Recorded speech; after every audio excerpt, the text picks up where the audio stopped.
Hey everyone, Alex C. Telander here, and welcome to Season 3 of Ostium. Firstly, thank you to all our Patreon supporters who got us to our first goal and got us this new season started early. So before we kick off, I just wanted to mention a couple things. First, Radio Public. For those not familiar, this is a podcast app, but unlike other podcast apps, this one pays creators for each episode that is listened to. It's also a pretty decent podcast app, so if you're not using Radio Public, please consider it, because it's a very easy way to support podcasters. Second, PodCon 2 is happening in Seattle on January 19th through the 20th, and Team Ostium is going to do its best to be there. Specifically me and Georgia, the voice of Monica. We've actually got a GoFundMe campaign going on right now, and if you're interested in helping out or know someone who is, just head on over to gofundme.com and plug in Ostium and you'll find our campaign right away. There's also some pretty cool rewards too, depending on how much you contribute, including access to the whole of Season 3 right now. Okay, enough said. Oh, and I hope you enjoy the updated theme song.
Same shit, different day.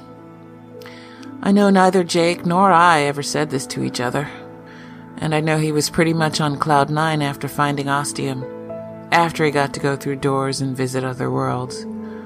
But there were times when things just dragged, like molasses, where we felt lost and kind of helpless, where it took going through another door to see if there might be any answers, and there weren't. Those days, Ostium felt like a bitch. Even Jake would admit this, if he was still alive.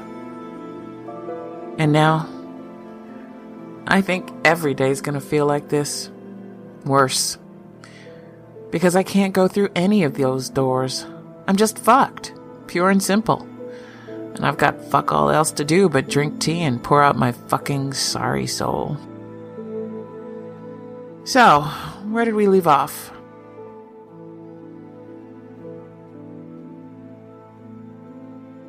I went through the stages of imprisonment. I knew I was trapped, but I wasn't going to accept it. I tried opening that fail-safe door like 5 more times. Each time there were screams. Each time it fucking terrified me. Each time I slammed it shut and ran back to the clock tower. I tried the front gate, opened it up and stepped outside. I had no fucking clue where I was, or when I was. It could be planet Earth, or the other side of the fucking galaxy. The ass end of the universe. But you know, it just happened to look like Earth. Outside the gate were trees and shrubberies and a dirt road, and everything that said normal. One time I started walking, a good 30 minutes. Nothing changed. Until I got to the sign. You know the one. The one Jake found playing that game. Says Ostium, and the elevation, whatever it is, and the population, 0. That was fucking humbling. It made it all hit home, pushed me to the next stage. So I came back, closed the gate, found this gnarly hexagonal padlock to lock the gate with, just in case anyone or anything showed up outside and wanted to come in. and I didn't want it to come in. And I yelled at everything for like an hour. Cussing and screaming and spitting. Kept going until my voice just stopped working and I was hoarse, my throat raw and dry. Tea obviously helped. And rest. Then I thought maybe Ostium and I could make a deal. Or had made a deal. Maybe someone, at some point, had added a failsafe to the failsafe. I knew there was a big fat 1 on the clock tower door, so I went looking for door number 2. Used that handy-dandy wood map carving. That sure was a fucking useful addition. Glad they did that. Found door 2. Took a breath and tried to open it. It did open, and there were the screams again. Fuck no. I went to door 3 after that. Wouldn't open. Wouldn't budge a fraction of a centimeter. Tried doors 4 through 10. No fucking luck. I regressed to anger again for a while. It sure made me feel better, I tell you. And that's when I got a real bad case of the mopes. I was moping all over the floor and the walls. It was fucking ugly. Ugly. Stopped eating. Got really hungry. So I ate. Stopped drinking tea. Really missed it. So I started again. I don't know how long I spent in that dark fucking period, but I did come out of it. And the next day I was just okay. Okay with Ostium, okay with my predicament. I wanted to make myself feel good, work on some positives. So I made some great food. The perfect cup of tea. I wondered what else I could do. And then I had a real dirty idea. That might have been the best orgasm I've ever had. Well, from one woman to another, orgasm singular isn't really correct. Am I right? That's as far as I'm going. It was fucking great. After I regained my self and awareness, I took a walk around Ostium, going up and down the streets. Very enjoyable. And that's when fucking serendipity struck. That's when I heard a car arriving outside the gate.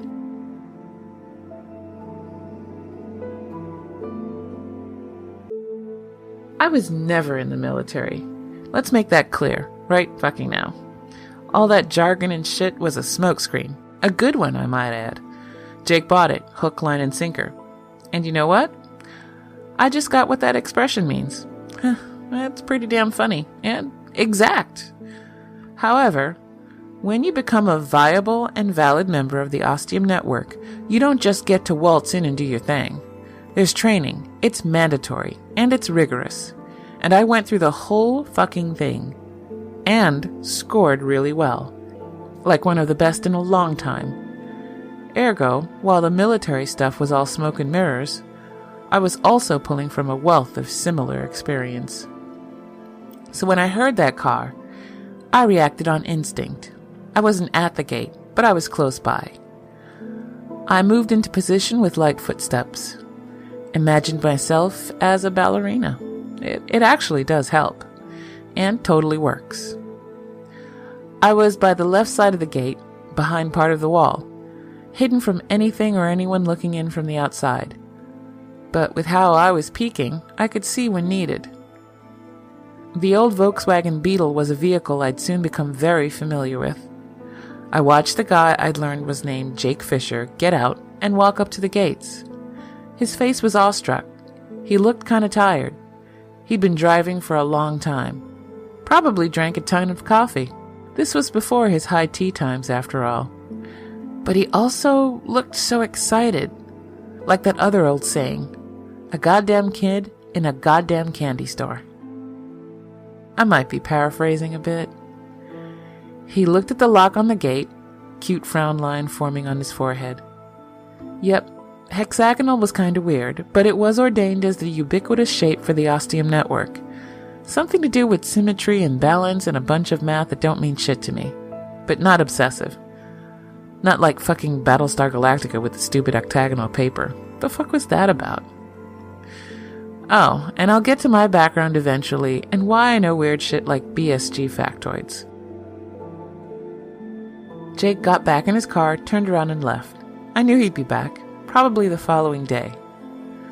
That look in his eyes. He could barely keep himself away. If he'd had the supplies, he probably would have slept the night in his car. So I went back to the clock tower and did some thinking. Everything had changed, and now I knew some things.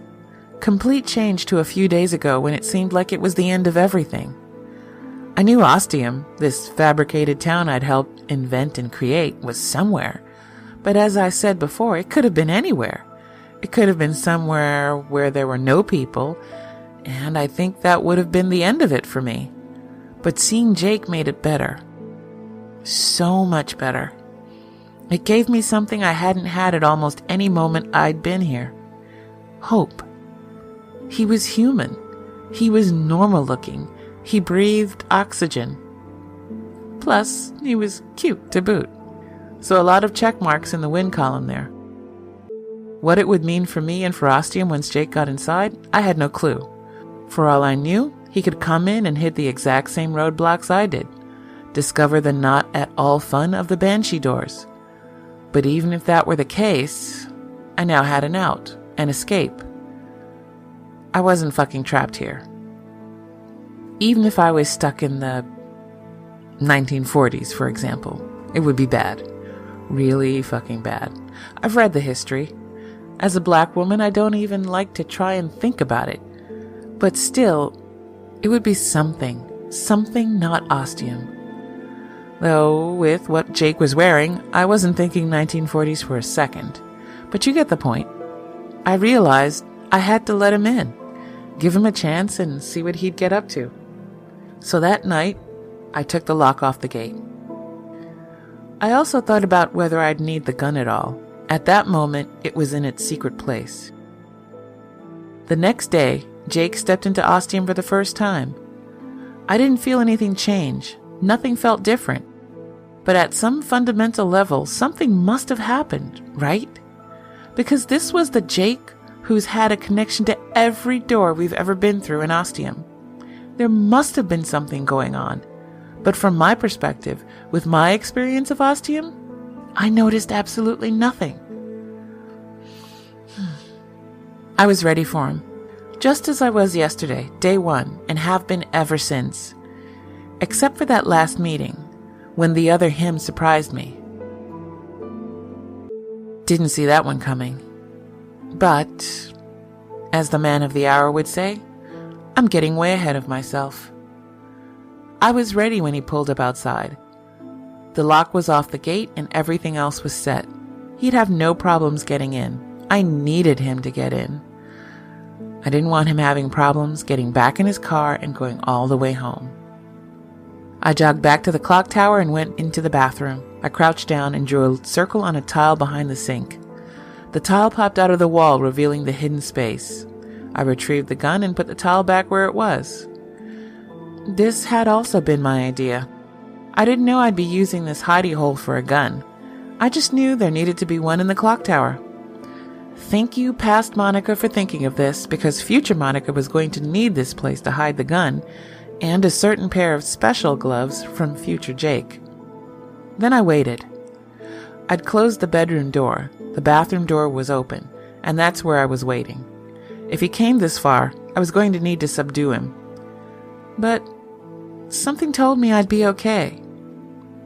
My first unwarranted insight into Jake's character based on absolutely nothing. That just turned out to be completely correct. I heard murmurings once he was inside. Couldn't make out what he was saying. Guess he was deciding what to do, what door to go with. That was when things got tense. When I held my breath. Then I heard him leave. I didn't waste time. Quickly following. Stealth was my middle name as I quietly pursued. Followed him all the way to door number 2. Then I hung back and just watched. He was gutsy. Real gutsy. The way he opened that door, sucked in his breath, and stepped through. Honestly, it blew my fucking mind. Here I was, fucking trapped. Tried a whole bunch of doors, including this one, with no luck. And here strolls in Mr. Nobody and opens any old door like his hand's a fucking skeleton key. I held back as long as I could, so like all of 5 seconds. I was careful. Real careful. Peeked into the doorway and saw him standing there looking away. As soon as he started to turn around, I ducked back, counted to 20, then slowly inched back. I watched him walk all the way to the wall of wood. He looked at a big tree, then walk inside the little town on the island I'd learned was Roanoke. That whole story about me going through the door and finding the little wooden figurine that became my talisman and kinda saved my ass? Yeah. That was all bullshit. Made it up to pacify Jake. Make him believe my side of the story and all that. Make him believe we were on the same team. At that point, and for a while after that, we were. Not really sure when that changed, but it did. As for the Mary Celeste, that part was all true, except he went through first and I followed him, not the other way around. But he did close it behind him, and it did totally scare the crap out of me. But I got out of that one, barely. With each monumental leap Jake took in Ostium, I was just one small step behind him. Learning with him. Experiencing what he was. Mars was the same story. Snuck in behind Jake and went on my own scenic trip. Got close to where Jake was, and that's when I decided to leave the audible breadcrumbs. This time, I got to slam the door in his face. Got the upper hand, and it felt damn good. That's when I came up with my whole fabricated background, with the military and all that jazz. As far as that infrared map thingy, I don't know what the fuck that was, where it came from. I've still got the ability now. The lot of good it does me. Was it some sort of buried code within the mainframe that I was never told about? Yeah, I don't know if my bullshit jargon is right there, but you get the picture. I figured they'd send in some people to come look for me. I hoped they would, at least. Not that many. That was pretty damn surprising. I didn't even know if they could send people through anymore. It just never occurred to me for some reason. Like there was a mental block. Maybe I just thought because I couldn't get back, they'd somehow know this back at the Ostium Network and wouldn't risk sending anyone else in. But they did. A whole fucking bunch. And yet, we got through with it. I used my technical know-how, what I knew about Ostium and the way it worked, both as one who was involved in its creation and one who has experienced it firsthand. And it worked. I thought it would. I didn't know it would. If those bullets had gone through the door, Jake would have been torn to ribbons, blood everywhere. But that didn't happen. I don't really know why the door didn't open for them. It's a mystery. Sure saved our asses, though. And then they went away. Where did they go? Back to the Ostium Network? No. We know for a fact that's not fucking possible. So I had theories, of course. I'm guessing they went out the front gate. They had to have. Otherwise, we would have found them sooner. Somewhere in Ostium. Maybe they checked the failsafe door, if they knew about it. Maybe they didn't know about it, in which case they went and opened that gate expecting to set foot back in the Inception Chamber. Boy, did they get a rude awakening. As fucking rude as I did. And here's where I start conjecturing. They went walking down the road. For a long time. Hoping to find something. Anything. Remember, they never heard us. In their mind, Ostium was empty. The doors didn't open. It was a complete dead end. They went down that road for a long time, into the dark of night, not knowing what they'd find. Nothing. That's all they could find. At some point, Sergeant Harris would have gotten the blunt fucking hint, turned around and headed back. They couldn't just keep walking down the road, hoping, wishing for something. Thank God they didn't have wheels of some sort. If they had, they would have found a whole world waiting for them. Don't like to venture down that path. Don't like to think about all that. Them's dark and dangerous thoughts. So they came back to Ostium because it was something they knew, something they could trust, they thought. That's how I knew, without a fucking doubt, they'd be back. And I made sure I was ready for them. It worked out Jake wasn't around. Pretty fucking fortuitous, I gotta say. And I guess they never found or tried door number 2. It does make sense. There are a lot of doors in Ostium. I led them to it. I led them through. There was no hesitation on their part. It was a way out, an escape. They weren't going to waste time wandering. Closing the door behind them, sealing them in that part of Ostium was easy. What they found on the other side, I don't know. Screaming ghosts, banshees, horrors they never could have imagined, or just simply Roanoke. I didn't kill those men. I didn't send them in there to die. If you want to blame someone, blame the asshole who sent them into Ostium to get Steve and I. Their fate was sealed once they stepped through. The bigwigs at the Ostium Network should have known that. They should have known better. They should have fucking known better.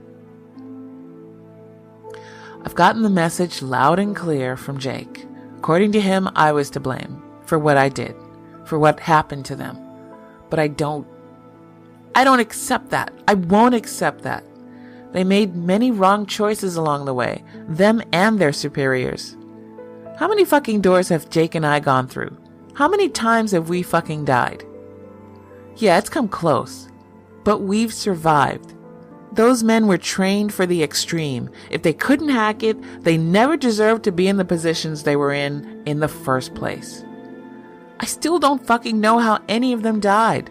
The ones we found, just lying there, not a mark or scratch on them. You know, not that I think of them the way they were, lying there. Yeah, I can't believe I never fucking thought of it before. I think I know what fucking killed them. A beam. A beam from that puny little gun I've got. It has a setting. 1 shot, 1 zap, 1 kill. All it takes is 1 beam. That's quite possibly what did it. Holy shit. I really can't believe it never occurred to me until now. See, these recordings are helpful. But who shot them? Me? What? Fucking how? Did I do it in my sleep? In some crazy unconscious state? Just moseyed on through those doors of Ostium, found them, shot them, then came back and went back to bed. Plus, I had to get the gun from hidey hole and put it back. All without Jake noticing. Yeah, not fucking possible. I'm off the hook there, at least. So who else? Jake? Don't need to waste any time on that thought. So it's gotta be someone else. On the other side of Ostium? The other side of those doors? Now, that's fucking scary. It's downright chilling. One person comes to mind. Steve? Who else could it be? But that would mean he's alive then. Alive and fucking killing people. Okay, but alive. That's the important part. Fucking hell.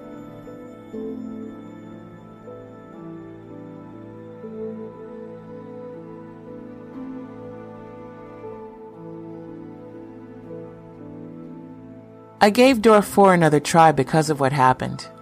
Because I sent those men through. Because I knew we had to go back to Mars to get the trinket or talisman or whatever the fuck it is. I thought maybe it might have gotten reset in some way. Or fixed, maybe? Maybe if I could get through a door now on my own, if I could do that, then there was a chance I could get out of here and back home. Even if home wasn't exactly welcoming anymore. So I tried. And I failed. This seems as good a place as any to talk about those items we brought back from those places in time. I know. What the fuck? None of this stuff was in the original planning. Again, there's a small chance this was all done without my know-how. But it's unfucking likely. The map table was part of the setup with Ostium. We knew the doors were the key, the links to different places in time. We knew the numbers were probably important, at least from an organizational standpoint. Therefore, the map table was needed, and it needed to be solid, permanent. So we made it a wooden carving. But all the stuff about bringing an item, a trinket back from those places and putting them on the numbers and the light shows and all that? Oh, fuck, man. That was just some crazy shit. It's like, there's the Ostium we created, and then there's this other one that came into existence. A part of it is the one we made. Most of it is something else. Something foreign. Something alien. And something that Jake is tied to. Something Jake was tied to. Don't know why. Can't explain it. It just is. The way he would just know, Jake, about the place, and how to get us the fuck out, and when the shit was hitting the fan, when the end was near and imminent, like on Avalon. Going onto that goddamn boat and through that little door? How the fuck? It's like Jake made Ostium his. Part of him. Some fucking how. But if so, what now?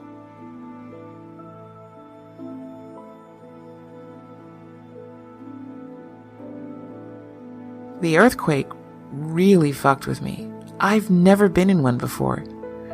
You could probably tell that. But what it did to Ostium, no one, not a single one of the hundreds of people involved in the creation of Ostium could have ever predicted that in a quadrillion years. I certainly didn't. The door under the bed was a lucky fucking guess. I know I checked there before, a number of times. Never saw anything under there except solid bare floor. Except this time. This time, there was a fucking door, and Jake knew what to do, where to go, and ultimately knew where we were. Man, that was a fucking trip. Him coming back to where he used to work, and then seeing those fucking clones. I know he took it worse, but I was just barely fucking holding it together. I did have a few thoughts after. Long after. After I processed it all. Sort of. No, I'm not going to talk about them now. I'm just not ready to divulge that. Maybe at some point. In the future. We'll see. Okay, that's all for now. I need a fucking break.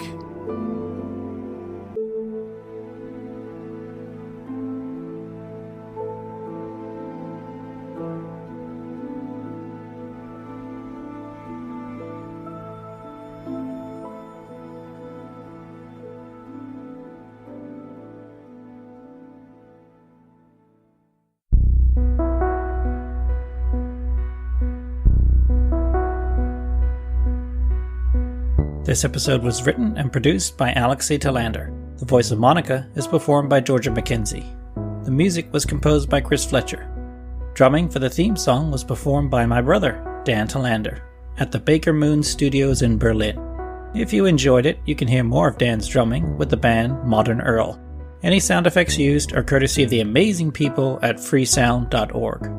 Tweaked Audio is helping us out this season, and if you're looking to get a new pair of headphones or upgrade the ones you've got, they have a whole range of cool models on their website at tweakedaudio.com. If you find something you like, be sure to enter the offer code OSTIUM and get 33% off your order, plus a free backpack.